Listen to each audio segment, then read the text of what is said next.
నమస్తే. Welcome to our channel. నేను రవీంద్రబాబు. ఆంధ్రప్రదేశ్ రాజకీయాల్లో ఇప్పుడు పెద్ద twist. Yes, big twist. Enforcement directorate ఈడీకి తెలంగాణ హైకోర్టు గట్టి షాక్ ఇచ్చింది. మాజీ ముఖ్యమంత్రి వైఎస్ జగన్మోహన్ రెడ్డికి సంబంధించినటువంటి వ్యాన్ పిక్ అక్రమాస్తుల కేసులో ఈడీ జప్తు చేసినటువంటి 863.33 కోట్లు 863 కోట్లు విలువైన ఆస్తులను విడుదల చేయాలి అని హైకోర్టు కీలకమైన తీర్పు ఇచ్చింది. ఎస్, ఇట్స్ ఎ చారిత్రాత్మకమైన తీర్పు. ఇది కేవలం ఒక కేసు గెలుపు కాదు, జగన్ మీద ఉన్న ఇతర పెద్ద కేసులపై కూడా ప్రభావం చూపుతుందా? పూర్తి డీటెయిల్స్, కోర్టు తీర్పు విషయాలు, జగన్ ఇతర కేసుల స్టేటసు, రాజకీయ ప్రభావం, భవిష్యత్తులో ఏమవుతుంది, ఇటువంటి అంశాలు ఈ వీడియోలో వివరించే ప్రయత్నం చేస్తాను. వీడియో చివరి వరకు చూడండి, లైక్ చేయండి, మీ ఫ్రెండ్స్కి షేర్ చేయండి. ఈ ప్రధానంగా ఈ కేసు వివరాలు ఒక్కసారి చూసినట్టయితే వ్యాన్ పిక్ కేసు అంటారు. ఇది 2010-14 ఈ మధ్యలో దివంగత డాక్టర్ వైఎస్ రాజశేఖర్ రెడ్డి గారు ముఖ్యమంత్రిగా ఉన్నప్పుడు వచ్చినటువంటి వ్యాన్ పిక్ అంటే Vadarevu Nizampatnam ports and industrial corridor project అనమాట. అది వ్యాన్ పిక్ ప్రాజెక్ట్ అని అంటారు. ఈడీ ఆరోపణ ఏంటంటే నిమ్మగడ్డ ప్రసాద్కు అనుకూలంగా ప్రాజెక్ట్ కేటాయింపులు ఇచ్చి ప్రతిఫలంగా జగన్ రెడ్డి అండ్ టీం సంబంధిత కంపెనీల్లో 854 క్రోర్స్ పెట్టుబడులు పెట్టారని, దీన్ని క్విడ్కో ప్రో లంచంగా ఇచ్చారని చెప్పి పిఎంఎల్ఏ చట్టం కింద జగన్ గ్రూపు మరియు నిమ్మగడ్డ గ్రూప్ ఆస్తులను ఈడీ జప్తు చేసింది అప్పట్లో. ఇది Vanpic case previous history. Court తీర్పు వివరాలు ఎలా ఉన్నాయంటే 2019లో పిఎంఎల్ఏ అపిలేట్ ట్రిబ్యునల్ ఈడీ చర్యలను తప్పుపట్టి ఆస్తుల విడుదల చేయాలని ఆదేశించింది. అప్పట్లో 19లో ఈడీ దాన్ని సవాల్ చేస్తూ తెలంగాణ హైకోర్టును ఆశ్రయించింది. జస్టిస్ పి శ్యామ్ కోసి మరియు జస్టిస్ సుధాల చలపతిరావు ధర్మాసనం రీసెంట్గా డిసెంబర్ 23, 2025 తీర్పు రిజర్వ్ చేసేసింది. తాజాగా లేటెస్ట్గా ఈడీ దాఖలు చేసినటువంటి 9 సివిల్ మిస్సిలేనియస్ సెకండ్ అప్పీల్స్ని కొట్టేసింది. కోర్టు కీలకంగా ఏం గమనించిందంటే నిమ్మగడ్డ ప్రసాద్ జగన్ కంపెనీల్లో పెట్టిన పెట్టుబడులన్నీ వ్యాన్ పిక్ ప్రాజెక్ట్ గ్రౌండ్ అవ్వటానికి ముందుగా జరిగినాయి. ఇది గ్రౌండ్ అవ్వటానికి ఎప్పుడో ముందు పెట్టారు. అది ప్రాజెక్టు ఉనికిలోనే లేనప్పుడు ఇచ్చిన ఈ పెట్టుబడులు, ఈ డబ్బును ఆ ప్రాజెక్టుకి లంచాలు అని ఎలా లింకప్ చేస్తారు అనేది కోర్టు వేసినటువంటి ప్రశ్న. మరి అపిలేట్ ట్రిబ్యునల్ తీర్పు హేతుబద్ధమైందేనని, రికార్డుల్లోని ఆధారాలకు అనుగుణంగా ఉంది అని చెప్పి ఈ హైకోర్టు స్పష్టం చేసింది ఇప్పుడు రీసెంట్గా. దీనివల్ల ఏమి ఆస్తులు విడుదలవుతాయి అని అంటే, ఈ తీర్పుతో విడుదల కాబోతున్నటువంటి ప్రధానమైన ఆస్తుల లిస్టు చూసుకున్నట్టయితే జగపతి పబ్లికేషన్స్ 450 కోట్లు, Sandur powers 55 crores, Carmel Asia holdings 20 crores, Jagan వ్యక్తిగత స్థిరాస్తులు 13.35 క్రోర్స్. ఇవి జగన్కి సంబంధించిన అసెట్స్ రిలీజ్ అవుతాయి. ఇక నిమ్మగడ్డ ప్రసాద్ వ్యక్తిగత ఆస్తులు, కంపెనీలు అంటే ఆల్ఫా అవెన్యూస్ అని, గిల్ క్రిస్ట్ అని, సుగిణి కన్స్ట్రక్షన్స్ అని ఇటువంటి కంపెనీస్ ఉన్నాయి. మొత్తం ఆయనకు సంబంధించి 863.33 క్రోర్స్ విలువైన ఆస్తులు విడుదలకు ఈ జడ్జిమెంట్ క్లియర్ చేసింది.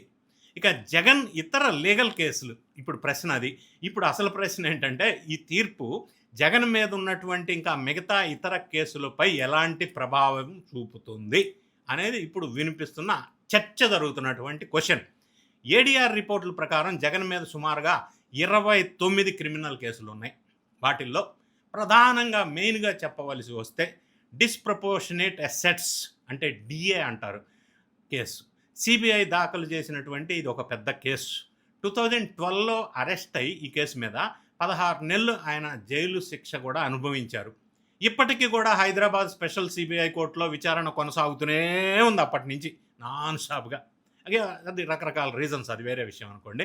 ఇతర కిడ్కో ప్రో ఇన్వెస్ట్మెంట్ కేసులు కూడా ఉన్నాయి ఈడీ సిబిఐ మీద.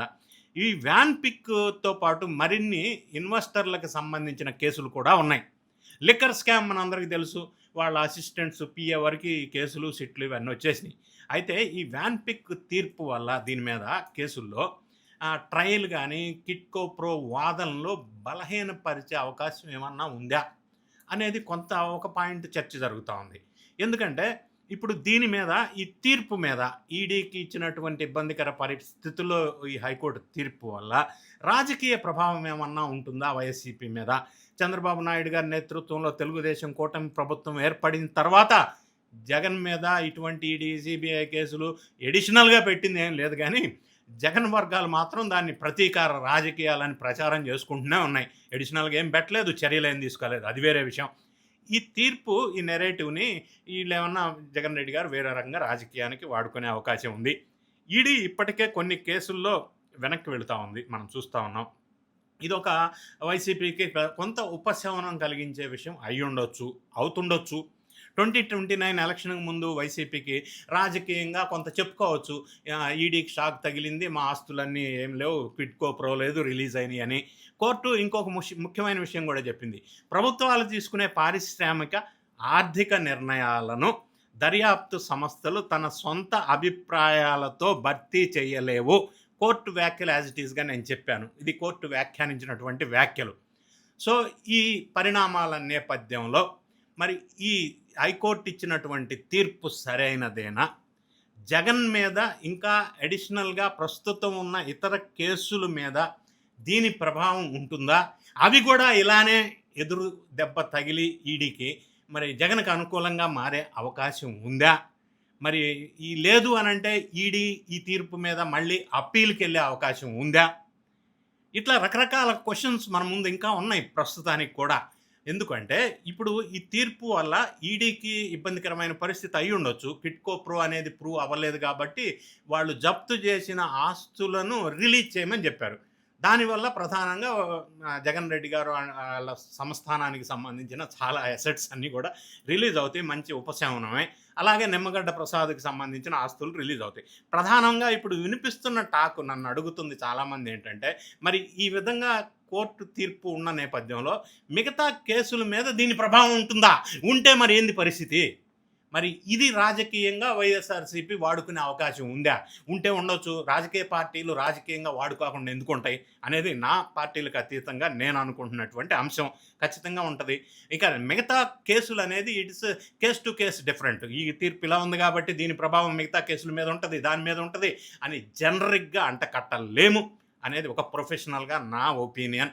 ఏదేమైనా కూడా ఈ తీర్పును బట్టి మిగతా రాబోయే కేసులు ఎలా ఉంటాయి, అవి కూడా ఏ విధమైన మలుపులు తీసుకుంటాయి అనేది దీన్ని ఆధారంగా చేసుకొని జనరిక్ స్టేట్మెంట్ అయితే వాటి మీద చెయ్యలేము, చేయకూడదు. కేస్ టు కేస్ డిపెండ్ అవుతుంటుంది జడ్జిమెంట్. చూద్దాం ఏం జరుగుతుందో ముందు ముందు ఇటువంటి విషయాల్లో. Thank you so much for watching.